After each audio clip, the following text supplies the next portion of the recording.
Okay.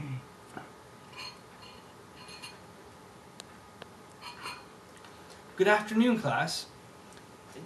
You've already finished your journal as you're required to do as you walked in, and you saw the objectives on the board, and I hope you wrote those on the front page of your journal.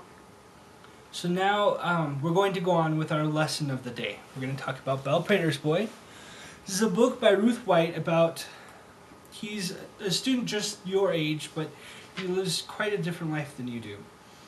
He's from the Appalachian Mountains in Virginia, and his mother's run away. And so today we're going to talk about that. As I had you do for homework, you're going to go ahead and fill in the colors from the colors you selected on your homework. And so I'm going to begin reading.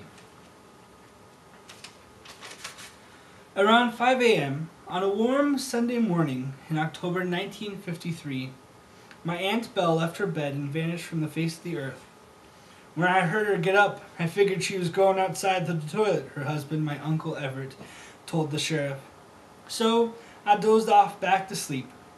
When I came awake again, I'd say maybe a half an hour had passed and she wasn't back. So I says to myself, reckon I better check on Belle, see if she's okay. So I did.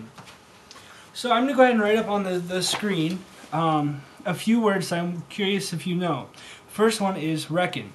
So this word here is a word that you've heard before. So if you have, please raise your hand. So you have heard it before. Great.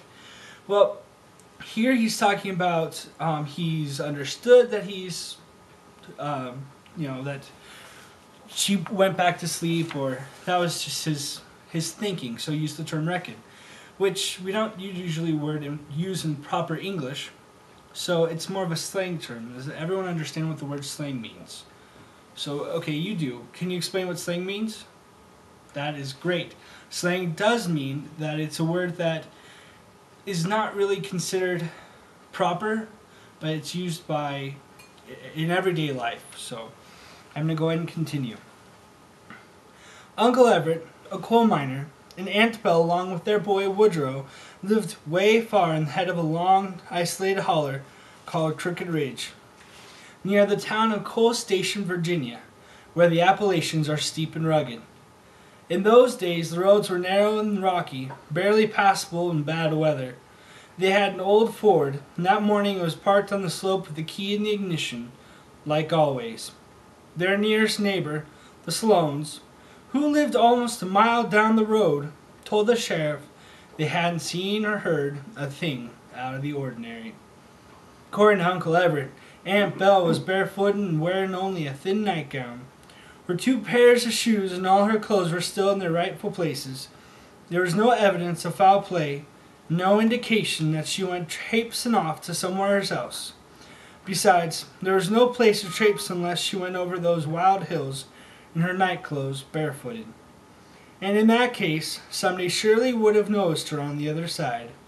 There were no fresh footprints anywhere, not even in that marshy place by the gate. No unusual sound heard by Uncle Everett or Woodrow, who was sleeping in the loft. Now let's look here, again at the screen.